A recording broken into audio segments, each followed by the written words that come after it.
So today we will be starting with the first chapter, Understanding Education. Education क्या होता है, education को किस तरीके से समझा जा सकता है और एजुकेशन के क्या क्या मायने हैं इनको हम समझें। एजुकेशन एजुकेशन जो है, ये वर्ड जो है, ये लैटिन टर्म एडुकेयर से आया है। एडुकेयर का मतलब होता है कि आप किसी भी चीज को ड्रॉ आउट करिए, निकालिएगा, उसको ब्रिंग आउट करिए कि हमारे अंदर की जो चीजें हैं उनको बाहर निकालना, उसको हम कहेंगे एजुकेशन, एडुकेयर के। अब ये जो एडुकेयर है, ये एडुकेयर कैसे और किस प्रकार से बनता है। जब हम एडुकेयर की बात कर रहे हैं तो यहाँ पर किसी भी व्यक्ति की बौद्धिक क्षमता, इनके मॉरल वैल्यूज और इनके साथ साथ में इनके सोसाइटियल पोटेंशियल्स को अंडरस्टैंड करता है। ठीक है। अब यहाँ पर हम ये समझेंगे कि जितने भी हमारे एजुकेशनिस्ट हैं उन्होंने एजुकेशन को क्या क्या डेफिनेशन से रिफ्लेक्ट किया है। ठीक है। सो traditional definition: education is the process of transmitting culture and knowledge from one generation to next, emphasizing rote memorization and obedience. Traditional definition ये कहता था कि एजुकेशन एक ऐसा प्रोसेस है जहां एक कल्चर को, एक ज्ञान को ट्रांसफर किया जाता है एक पीढ़ी से दूसरी पीढ़ी, जहां पर रोट मेमोराइजेशन और ओबीडियंस को ज्यादा एम्फसाइज किया जाता। कहाँ रोट मेमोराइजेशन? आपको याद होगा हमारे भारतीय संस्कृति में शुरुआत में शिक्षा और ज्ञान जो है, वेदों का अध्ययन और जितने भी होली स्क्रिप्चर्स हैं उनको अध्ययन करना, उन्हें रटना और उन्हें समझना, यही एजुकेशन कहा गया। ठीक है। जब हम प्रोग्रेसिव डेफिनेशन की बात करते हैं तो बाद में इस डेफिनेशन को फॉस्टर किया गया ये कहते हुए कि अपनी सोच, अपने स्वयं का विकास यानी पर्सनल डेवलपमेंट और आत्मिक एक्चुअलाइजेशन, आत्मिक सेल्फ एक्चुअलाइजेशन, एक्चुअली स्वयं के बारे में जानकारी लिखना। ठीक है, that is the self actualization. ठीक है। अपने आप से आत्मसार होना, ये चीज एक प्रोग्रेसिव डेफिनेशन बनी कि मतलब हर कोई अब ये समझने लगा कि शिक्षा को हमें धारण करना चाहिए, ये हमारे विकास के लिए होता है और हमारे आंतरिक शांति के लिए होता है। कुछ फिलोसोफर्स ने जब एजुकेशन के बारे में जाना समझा बताया तो ये बताया कि ये एक पर्सनल एनलाइटमेंट है, यानी स्वयं के लिए होता है। इसमें हमारे मॉरल ग्रोथ यानी हमारे संस्कारों की वृद्धि होती है और इसके साथ साथ में इसमें रिफ्लेक्शन होता है हमारी डेवलपमेंट का। ये फिलोसॉफिकल डेफिनेशंस है। इसके हिस्टोरिकल पर्सपेक्टिव्स क्या रहे हैं, अभी तक हम लोगों ने वही समझा कि डिफरेंट डिफरेंट एजुकेशनिस्ट ने एजुकेशन को अलग अलग तरीके से समझा। वेस्टर्न एजुकेशनिस्ट जैसे प्लेटो, अरिस्टोटल, इन लोगों ने एजुकेशन को एक फिलोसॉफिकल एस्पेक्ट्स की तरह समझा जो अभी हम लोगों ने बताया। ठीक है। और उसके बाद जो मिडीवियल पीरियड था वो ये कहता था कि एजुकेशन जो है एक प्रॉपर स्थान पर ही दिया जा सकता है और इसीलिए चर्चेस, मॉन्टेसरीज, कैथेड्रल्स, इन सारी चीजों को बनाया गया। और इस्लामिक रिलीजन के वक्त ये सारी चीजें जो हैं, इनके जो स्कॉलर्स थे ये मैथमेटिक्स, एस्ट्रोनॉमी, मेडिसिन, एजुकेशन, इन सबको लेकर आए, बगदाद से प्रमोट करते हुए इनकी एक्सचेंज हुई। ठीक है।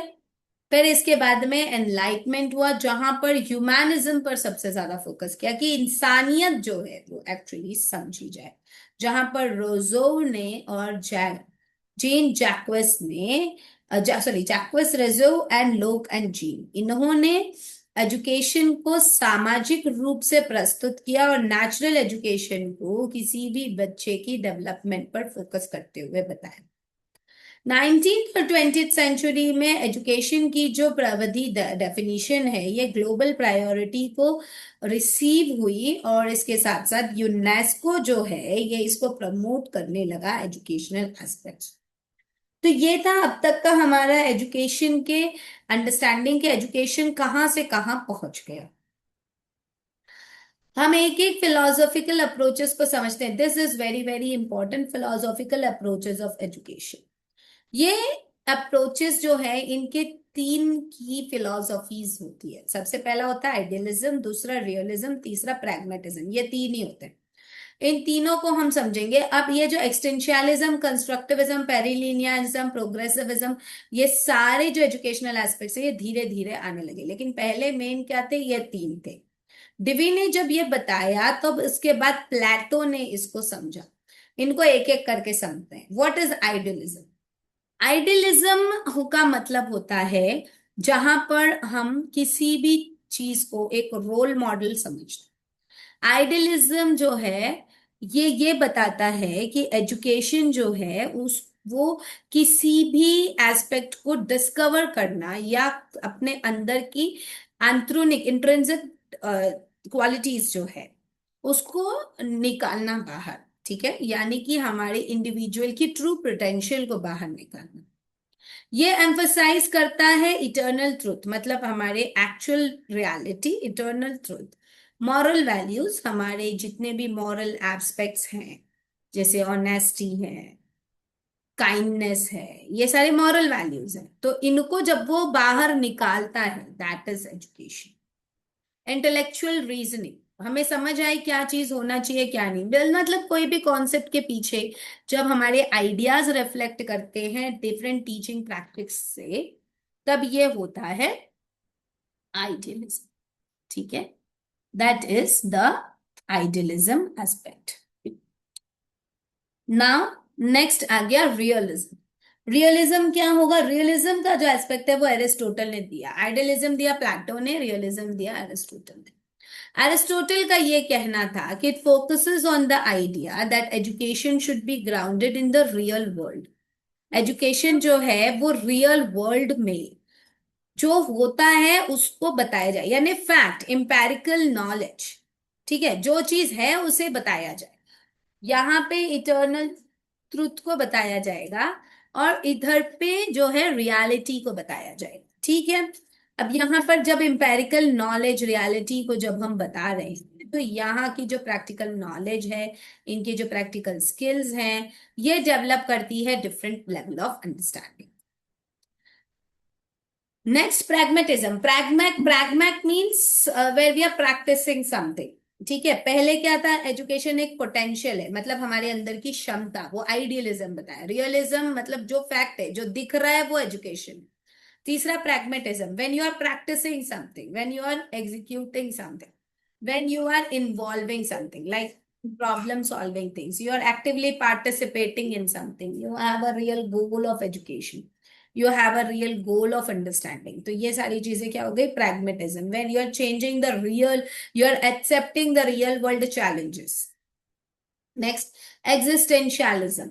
एग्जिस्टेंशियलिज्म का मतलब क्या होता है, जब कोई चीज एग्जिस्ट करती है उसको हम समझते हैं विद द नेचुरल एक्सपीरियंस। हम लर्निंग बाय डूइंग इसे हम कह सकते हैं। The things which exist we learn by performing some activities and then we develop our own values, we develop our own beliefs, we develop our own identities, we understand our own complexities and uncertainty of life।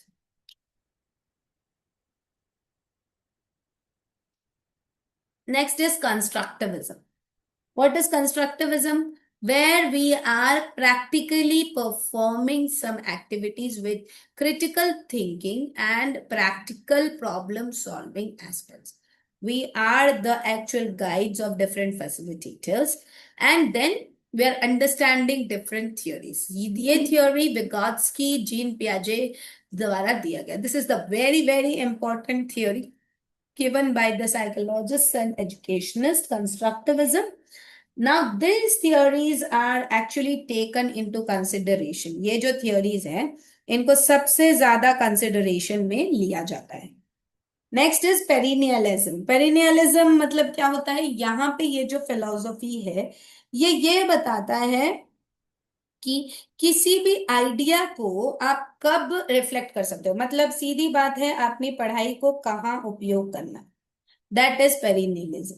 Okay, so like when you are learning something about science, like for example, if you're learning about some plants, so where you will impose that when you see that plant growing, you will understand that how the seed has developed into a plant.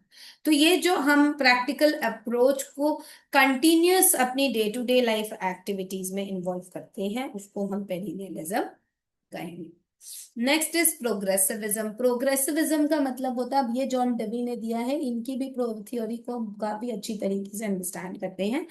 अब यहाँ पर ये बताया गया है कि जो प्रोग्रेसिविज्म होता है वो एजुकेशन के उन एस्पेक्ट्स को डिजाइन करता है जहां पे बच्चों की इंटरेस्ट, जहां पे बच्चों की क्रिटिकल थिंकिंग, बच्चों की क्रिएटिविटी, बच्चों की सोशल एबिलिटी, रिस्पॉन्सिबिलिटी, इनको हम फंक्शन करते हैं डिफरेंट डिफरेंट एरियाज पर, जहां डेमोक्रेटिक सोसाइटीज हैं और जहां पर हमारे स्टूडेंट लर्निंग और इनकी कोलैबोरेशन और इनके प्रॉब्लम सॉल्विंग एस्पेक्ट्स को अंडरस्टैंड करते हैं। एक क्विक समरी देखते हैं इन सभी की। तो ये कहा गया कि जो हमारा एजुकेशन है वो इन 7 टाइप की अप्रोचेस पर आता है। ये फिलोसॉफिकल अप्रोचेस हैं।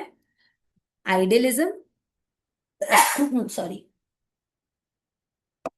Realism, pragmatism, existentialism, constructivism, perennialism, progressivism।